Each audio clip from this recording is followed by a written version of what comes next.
parādīšu, kā sagatavot medībām termālo tēmekli Knockpix H50R. Apskatīsim, kā to uzstādīt uz ieroču, precīzi piešaut, iestatīt balistisko kalkulātoru, kā izmantot to reālās situācijās. Pēc optikas novietošanas sev vēlamajā vietā neaizmirstam optiku pabīdīt uz priekšu. Lai uzlādētu iekšējo bateriju, atveram USB ligzdu. Pēc lādēšanas pārliecināmies, ka USB ligzda ir atkal aizvērta. Pirms lietošanas pārliecināmies, ka tēmeklis pilnībā uzlādēts. Ievieto akumulātoru. Ierīcei var pievienot ārējo barošanas avotu. Ieslēdziet ierīci, lai pārbaudītu tās darbību. Kas interesants ir šim tēmeklim, viņam ir ne tikai digitālais palielinājums, kas palielina līdz 24 reizēm, bet arī optiskais, kas palielina līdz 3 reizēm. Ar ko tad tie atšķiras? Atšķirībā no digitālā palielinātāja, optiskais neizmaina attēla kvalitāti, jo ar lēcu palīdzību viņš palielina esošo attēlu, ko rāda displejā. Kombinējot tos, var iegūt sev vēlamo attēlu. Pārbaudām, vai nav nepieciešams programmas atjaunošana. Lai to izdarītu, nospiežam paturam augšējo pogu, sameklējam Wi-Fi savienojumu un ieslēdzam to. Caur telefonu ieejam, sameklējam caur Wi-Fi tīklu AC tēmekli un ievadam paroli.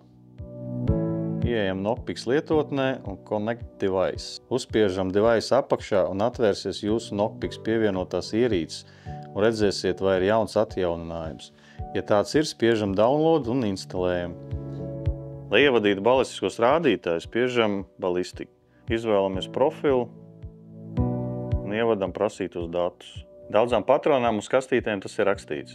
Vai aplikācija piedāvā plašu populāru ražotāju munīciju datus.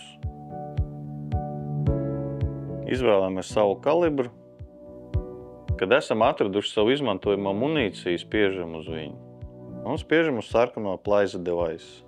Ir reiz tēmekļu versijas, kurām nav iebūvēts tālummērs. Šī gadījumā ņemam tālāk aplikāciju. Sadaļā Reticle var personalizēt tēmekļu iedaļas. Izmantojot monoklo tālummēru, zināsiet precīzi, ar kuru iedaļu veikt šāvienu. Kad nu šis viss ir izdarīts, tēmeklis gatavs piešaušanai.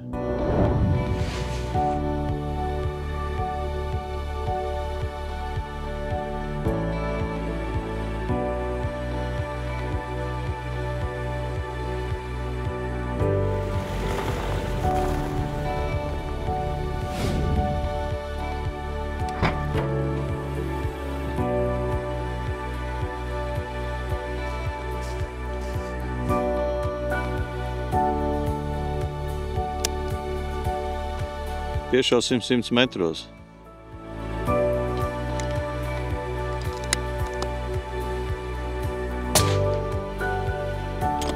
Kad esam veikuši pirmo šāvienu, sapratuši trāpījumu vietu, izvēlamies piešaušanu. Nospiežam 100 metri. Var palielināt digitālo attēlu un spiežam pārsliņu, kas iesaldēs attēlu. Tad veicam horizontālo un vertikālo korekciju uz trāpījumu vietu.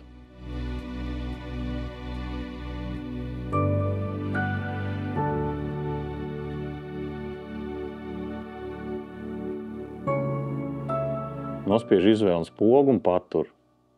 Saglabājam veiktās izmaiņas. Esam veikuši šāvienu, esam veikuši korekciju. Tad izdarīsim atkārtotu šāvienu.